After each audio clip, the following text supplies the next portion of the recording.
This is a good moment to bring up something. I think a lot of what you talked about is super interesting, and I think a lot of people listening to this. So now it's anywhere from 300 to 600,000 people for just a regular podcast. I know a lot of them will be very interested in what you're saying, and they're going to look you up. They're going to find your email, and they're going to write you a long email about some of the interesting things they found in any of your papers. How should people contact you? What is the best way for that? Would you recommend? You're a super busy guy. You have a million things going on. How should people communicate with you?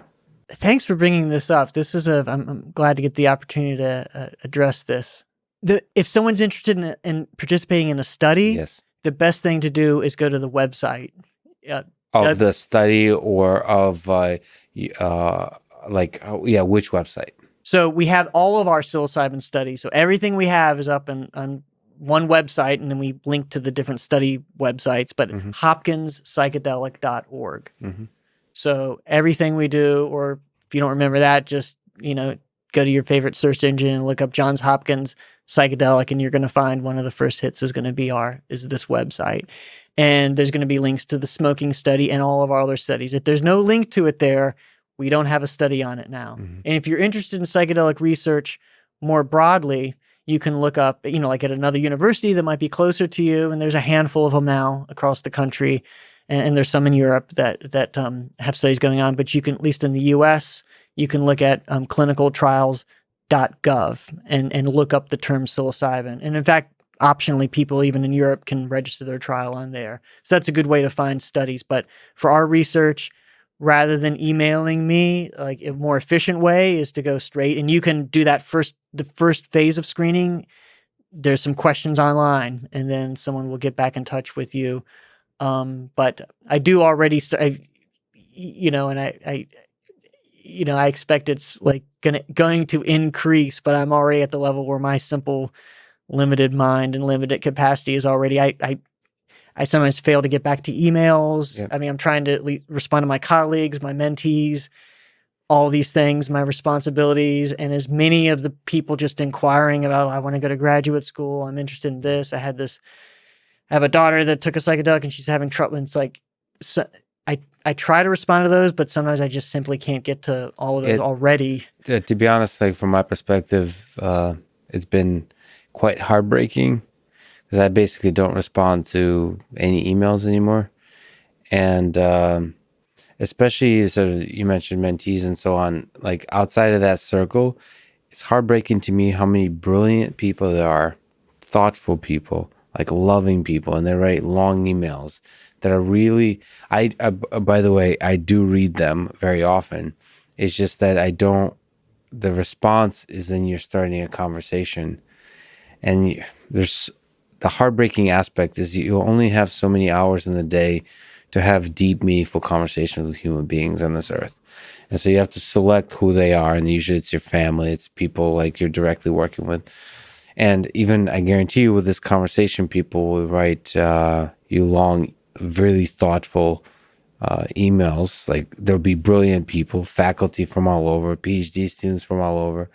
And it's heartbreaking because you can't really get back to them. But you're saying like many of them, if you do respond, it's more like, here, go to this website if you're when you're interested into the study. Right. So just it makes sense to directly go to the site. If there's applications open, just apply for the study. Right. As either a volunteer, or if we're looking for, somebody, we're going to be, posting, including on the Hopkins University website, we're going to be posting if we're looking for a position. I am right now actually looking through, and it's mainly been through email and contacts, but should I say it? I think I'd rather cast my nets wide, but I'm looking for a postdoc right now. Oh, great. So I've mentored postdocs for, I don't know, like a dozen years or so, and more of their time is being spent on psychedelics. So someone's free to contact me. That's sort of so close to home. That's a personal, that like emailing me about that. But I come to appreciate more the advice that folks like Tim Ferriss have of I think it's him, 5 sentence emails,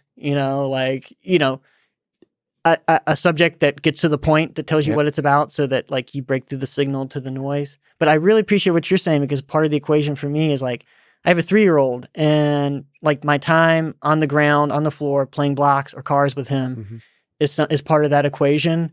And even if the day is ending and I know some of those emails are slipping by and I'll never get back to them, and I'm struggling with it. I'm already, and I get what you're saying. It's like I haven't seen anything yet if with the type of exposure that like So your podcast this will gets. bring in And exposure, and then I think in terms of postdocs, this is a really good podcast in the sense that there's a lot of brilliant PhD students out there that are looking for postdocs from all over, from MIT, probably from Hopkins. This is just all over the place. So this is, and we have different preferences, but my preference would also be to have like a form that they could fill out for post, because you know it's very difficult through email to tell who's a really going to be a strong collaborator for you, like a strong postdoc, strong student, because you want a bunch of details, but at the same time, you don't want a million pages worth of email. So you want a little bit of application process. So I usually set up a form that helps me indicate how passionate the person is, how willing they are to do hard work. Like I often ask a question, people, of what do you think is more important, to work hard or to work smart?